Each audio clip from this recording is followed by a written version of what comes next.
Hello, welcome back to MFWoodShop. Today I'm going to be building the arms for the rocking chair. I started off with 2 blanks glued together to end up with this one big blank that I'm cutting right now. I traced the profile out on brown paper and then traced that brown paper onto this chunk of wood. This project had a lot of sanding to it. Once I cut it out roughly with the bandsaw, obviously I had to sand the heck out of it to get to the final shape that I'm looking for. Overall, the shape itself wasn't too bad. Cutting out on the bandsaw, it wasn't real curvy or anything, but it was challenging enough to get to the final shape with a lot of sanding. I left the blank a little thick so I could actually cut it down to the right thickness after I got the shape cut out. I wouldn't advise doing this on the table saw. This was my only method of doing this, so a little tricky to do, but it worked out fine. If you do something like this, just be very careful and take it slow and nice and easy.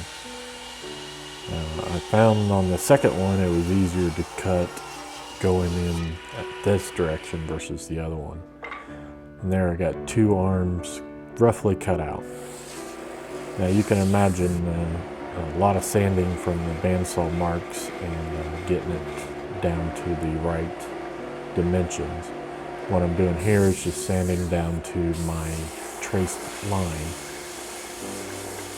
And I tell you, this rigid sander that I've been using throughout this whole project really has been a real workhorse, and it's really saved me some time and some effort. So this rigid sander has really helped me a lot.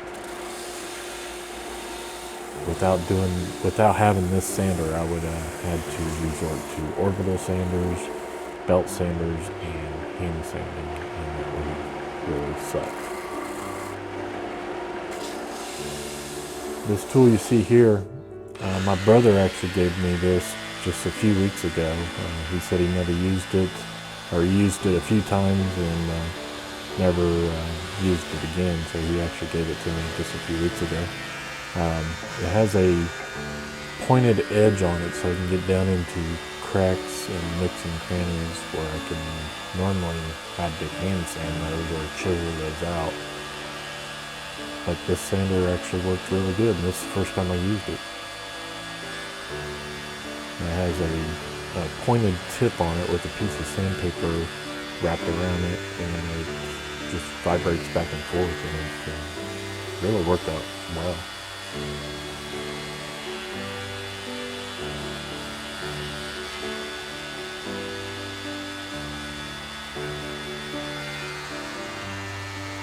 Now, even though these arms were glued up blanks, the wood matched really well, so you can barely tell where the 2 pieces were glued together.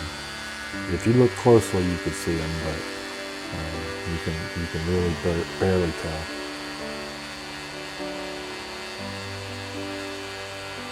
I don't think you can even pick it up on the camera.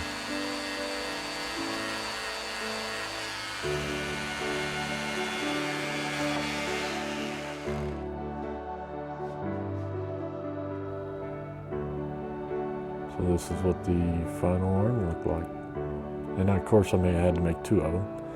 Now I left it a little long on the tail side of it, and once I get the spindles glued into the seat, I can redefine the last part of it to fit around the spindle.